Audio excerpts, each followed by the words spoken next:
आज Doubtnut app download करें। Doubtnut पर अपने सभी गणित, रसायन विज्ञान, भौतिक विज्ञान और जीव विज्ञान के डाउट्स का करो सफाया। बस प्रश्न की फोटो खींचो, एक ही प्रश्न को क्रॉप करो और तुरंत वीडियो सोल्यूशन पाओ। अभी डाउनलोड करें। क्वेश्चन में कथन और कारण दिए हुए हैं। ठीक है, कथन कह रहा है यहाँ पर कि प्रत्यास्थ प्रत्यानयन बल संरक्षी बल हो सकते हैं, जबकि कारण है कि भार बढ़ाते हुए या घटाते हुए हम समान प्रतिबल पर उत्पन्न विकृति के मान को क्रमशः अलग अलग पाते हैं, या विकृति के मान भार बढ़ाते हुए और घटाते हुए अलग अलग हमें प्राप्त होते हैं। तो हमें देखना होगा कि कथन और कारण में क्या संबंध होगा। क्या क्या दिया है? कथन और कारण दोनों सही होते हैं, कारण कथन का सही स्पष्टीकरण देता है। दूसरा कहता है कि कारण और कथन दोनों सही हैं, लेकिन कारण कथन का सही स्पष्टीकरण नहीं देता। तीसरे में कहा जा रहा है कथन सत्य है, कारण असत्य, और चौथा कथन और कारण दोनों सत्य हैं, ये कहा जा रहा है। ठीक है, तो यहाँ पर हम देखिए प्रत्यास्थ प्रत्यानयन बल संरक्षी बल किस तरह से हो सकेंगे। अब देखिए कोई तार अगर हमारे पास है, ठीक है, एक तार है जो किसी आदर्श स्थिति से मतलब किसी आधार से जुड़ा हुआ है, एक हिस्सा।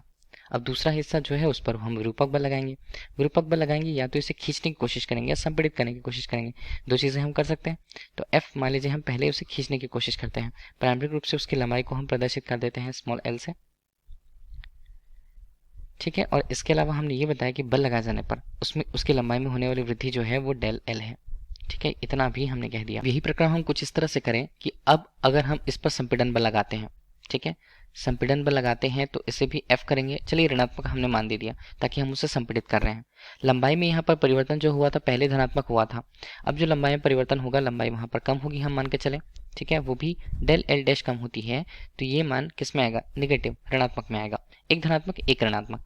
ठीक, लेकिन प्रतिबल तो दोनों में उत्पन्न होंगे। ठीक है, दोनों स्थितियों पर जब तनाव की स्थिति है तो प्रतिबल जो होगा उत्पन्न वो संपीड़न प्रकार का होगा।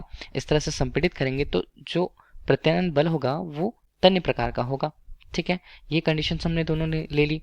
तो इसी स्थिति के लिए हम ये बताएं कि जो प्रत्यास्थता का गुण होता है किसी भी पदार्थ में, प्रत्यास्थता का गुण वो प्रत्येक प्रत्यास्थ पदार्थ में होता है। मतलब प्रत्यास्थता का गुण मतलब जब उस पर विरूपक बल लगाया जाए तो वो प्रत्यास्थ बल के द्वारा उसका विरोध कर पाए। ठीक है, तो ये होता है प्रत्यास्थ बल। किसके कारण? प्रत्यास्थता के कारण, प्रत्यास्थता के गुण के कारण। इस तरह प्रत्यास्थता का जो गुण है वो बाह्य रूप से उसकी आकृति को परिवर्तित नहीं करता है, उसकी जो परिवर्तन हुई है आकृति में उसका वो विरोध करता है। ठीक है, तो इस प्रकार से हम इसे क्या बोल सकते हैं? संरक्षी बल। संरक्षी बल किसे हम कहते हैं? जो यहाँ पर ऊर्जा, अतिरिक्त ऊर्जा के मान को न ले या अतिरिक्त ऊर्जा का मान व्यय न करे। ठीक है, तो संरक्षी बल हम उसे कहते हैं। ठीक, तो संरक्षी बल इस तरह से प्रत्यानयन या प्रत्यास्थ प्रत्यानयन बल होते हैं। तो हाँ, ये हो सकते हैं। जबकि कारण कहता है कि भार बढ़ाते हुए भार घटाते हुए समान प्रतिबल पर उत्पन्न प्रतिबल के मान भिन्न भिन्न हो सकते हैं। देखिए, अगर हमने भार बढ़ाया, ठीक है, कण जो है भार बढ़ाए जाने पर, कण जो है अपनी वास्तविक अवस्था से दूर दूर हुए, कण भार बढ़ाए जाने पर, बढ़ाया अगर गया तो बढ़ाए जाने पर क्या हुए थे? ये इनमें जो कणों के मध्य जो दूरी थी वो यहाँ पर बढ़ी। ठीक है, तो प्रतिबल जो होता है वो किस प्रकार का प्रतिबल होता है? हमने समझाया प्रतिबल होता है प्रत्यानयन बल के रूप में, प्रत्यानयन बल के रूप में विरोध बल। ठीक है, वो संपीड़न प्रकार का होगा। अब भार को अगर हमने कम किया, जो हमने समझा रखा है, भार को अगर हमने कम किया तो कण अपनी माध्य स्थिति से काफी पास पास होंगे, पास पास, ये उसका भी विरोध करेंगे। और तन्य बल एक तरह से जो होगा वो प्रत्यास्थ प्रत्यानयन बल के द्वारा लगेगा, जिसके लिए उसकी प्रकृति क्या होगी? त्वरण प्रकृति होगी। तो दोनों स्थितियों के लिए जो विकृति के मान होते हैं वो अलग अलग होते हैं। ठीक है, तो विकृति का मान देखिए, विकृति का मान बनेगा क्या? कभी विकृति का मान डेल ई के रूप में हम उसे प्रस्तुत करते हैं, कभी धनात्मक होता है स्थिति के अनुसार, कभी वो ऋणात्मक होता है। ठीक है, तो धनात्मक और ऋणात्मक मान यहाँ पर दोनों हो सकते हैं विकृति में।